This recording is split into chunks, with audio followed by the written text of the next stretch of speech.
name is Andrea Gaskins, and I'm from Matthews, North Carolina.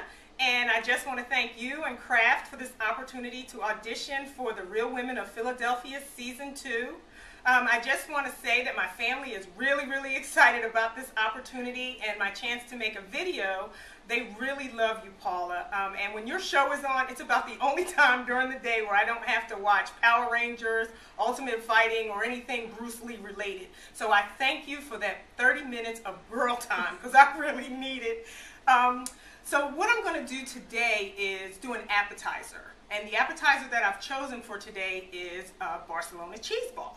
And what you'll see here is all of my ingredients to make this wonderful cheese ball. Most of the ingredients are things you'll find in your pantry or at your local grocery store if you don't have them on hand. So we have here, of course, Philadelphia cream cheese by Kraft. We have Manchego cheese, and this is where the Barcelona and Spanish stuff starts to happen in our cheese ball. And Manchego cheese is a sheep's milk cheese from Spain. It's kind of nutty, and it has a great salty flavor, and it's wonderful with the cream cheese. And here we will coat the cheese ball with Marcona almonds, which are specific to Spain. And they're these little almonds that are grown, and they kind of have a sweet, cashew-like flavor that go really well with the saltiness of the Manchego.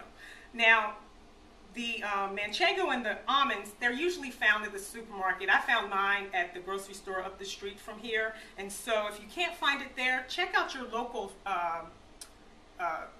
club store, and they should have something along the lines of a Manchego or a Marcona almond. Now, if you can't find the Manchego, Pecorino Romano works well as a Romano, Locatelli Romano. That's a really good cheese for this as well. We're going to take this cream cheese and put it in our mixer.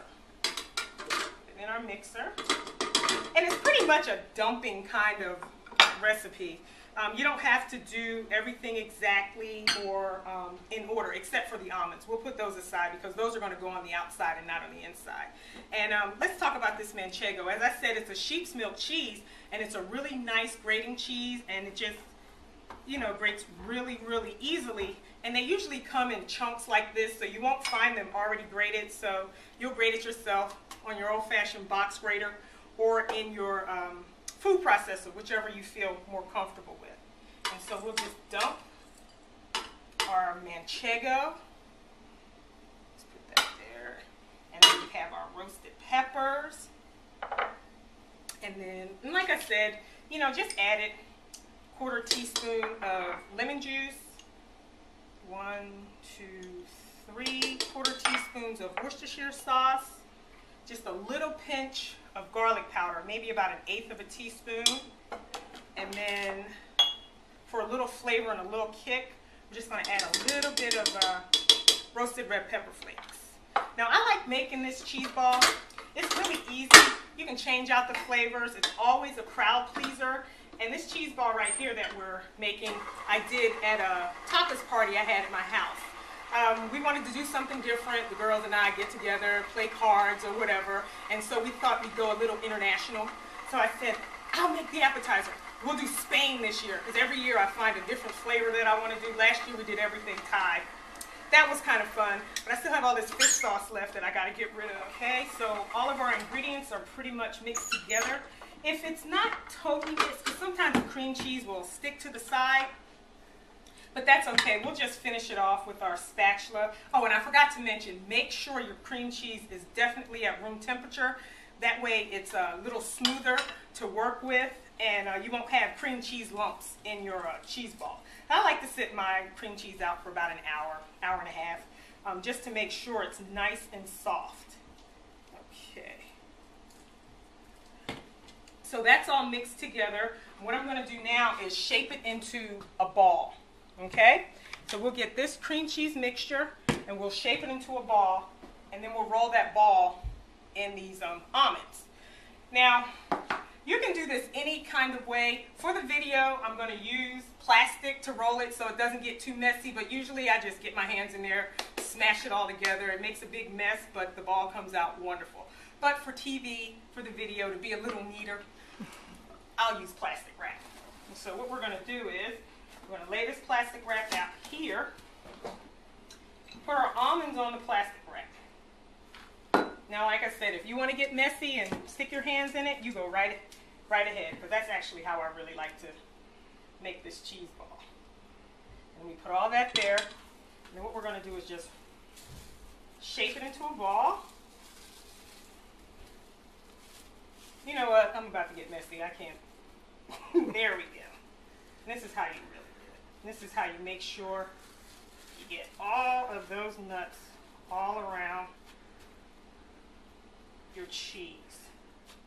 And you can just pat it in, you know, and look at the pretty colors coming through. The red peppers are showing through and the cheese has gotten nice and soft. And so what we're going to do is take this and wrap it up,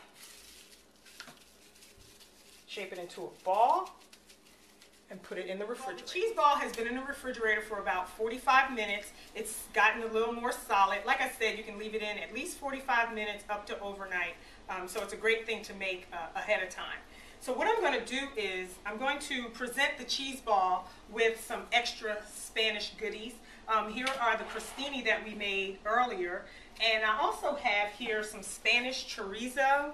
It's a Spanish sausage sort of on the lines of like kielbasa or pepperoni. They make it in Spain, and it goes perfectly with this cheese ball. Now, if you can't find chorizo in the grocery store, a Spanish chorizo, and don't confuse it with a Mexican chorizo because that's softer. But we want the Spanish chorizo, which is hard, kind of like salami and pepperoni, as I mentioned. You can substitute with a salami or a pepperoni if you can't find actual Spanish chorizo. Okay, so what I did to prepare that is I just pan fried it with a little bit of olive oil to get it a little crispy. It comes already done, so you can just cut it up and put it out if you like, but I like to add a little bit more texture to the chorizo, so I just fried it up a little bit, like I said, in some olive oil in a shallow frying pan.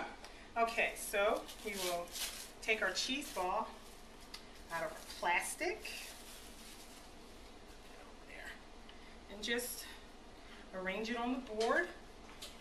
Put out our crostini. This is starting to look really good. My sister's filming it and her mouth is watering. And I think she wants me to hurry up so she can eat it. Okay, put them all out there and just make it look pretty. It doesn't have to be perfect, it just has to be tasty. All right, and here's our chorizo. And we're just going to put that down here. Put that over there. Okay. Now, and I also have some Spanish olives. I don't really care for olives, so I never put olives near anything that I'm going to eat, but I have friends that like olives, and if you want this to be a real tapas tray, you have to include olives. I like to put them in a bowl away from my food. And I've drained it, and it's just a simple jar of Spanish olives I got from the grocery store, and you can serve that with everything.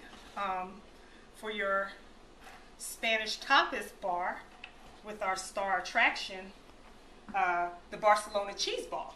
Now this looks a little bland in color, so what I'm going to do is just add a little bit of parsley, you know, put it wherever you like. I'm just going to put it in the back so it's not in the way, just to add a little bit more color. We can even rest him up on top of that, give him a little elevation.